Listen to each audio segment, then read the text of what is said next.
ধর্ষণ মামলার আসামি থেকে স্বামী হয়ে আদালতে জামিন। এবার নাকি আসছে নতুন অতিথিও। ধর্ষণ ও মারধরের মামলায় জেলখাটা মাইনুল আহসান নোবেল জামিনে মুক্ত। তবে সেটি শুধু আইনি খবর নয়, এর সঙ্গে মিশে গেছে কারাগারে বিয়ে, আদালতে ভালোবাসার হাত ধরা আর গুঞ্জনে ভরা নতুন অতিথি আসার গল্প।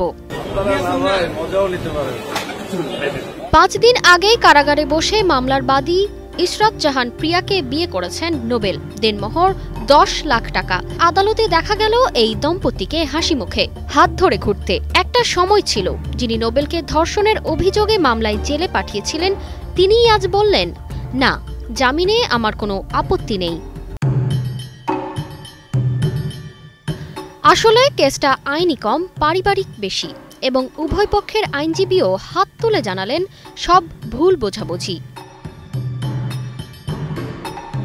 আদালতের গারদে ফেরার সময়ও নোবেল প্রিয়ার হাত ছাড়েননি, এমনকি লিফটেও দুজনে একসাথে উঠলেন। ঘোষণা এলো জামিন, আর যেন পুরো নাটকের ক্লাইম্যাক্সটা এখানেই সম্পন্ন হলো। নতুন সেনোরা, গাইনোকোলজিক্যাল সোসাইটি দ্বারা স্বীকৃত নিরাপদ ও সুগন্ধিমুক্ত স্যানিটারি ন্যাপকিন সেনোরা। জামিনের পর নোবেলের আইনজীবীরা ইঙ্গিত দেন খুব শিগগিরই এই সংসারে আসতে চলেছে নতুন মেহমান। অর্থাৎ সব মিলিয়ে ধর্ষণ মামলা থেকে জামিন, কারাগারে বিয়ে এবং এখন পরিবার পরিকল্পনা। পুরো ঘটনার পর সোশ্যাল মিডিয়ায় আগুন। ধর্ষণের মামলা থেকে প্রেমে বদল, কারাগারে বিয়ে, হাত ধরে জামিন। এটা সিনেমা নাকি নাটক? কেউ বলছেন এটাই হয়তো 2025 সালের মোস্ট ভিউড লাভ স্টোরি। তবে নোবেল নিজে এখনো মুখ খুলেননি। জামিনে বের হলেও সাংবাদিকদের এড়িয়ে চলছেন তিনি।